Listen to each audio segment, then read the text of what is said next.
இருப்பவன் பயந்து சாவான், இல்லாதவன் துணிந்து சாவான். ஆமாங்க, தமிழக வெற்றி கழகத்துக்கு ஓட்டை போட்டுட்டு கண்டிப்பா நாளைய தமிழக வெற்றி கழகத்துக்கு டி நகர்ல இருக்கிற நம்ம புசி ஆனந்த அண்ணனுக்கு ஓட்டை போட்டுருங்க. தமிழகம் வென்றிட செய்க.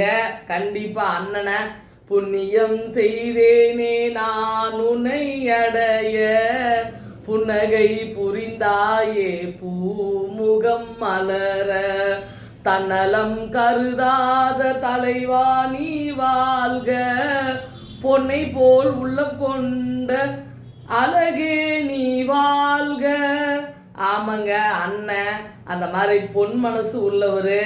அந்த மனசுக்கு தாங்க எதுவும் வராம அது நம்ம புசி ஆனந்த அண்ணனுக்கு ஒரு விசில போட்டுருங்க.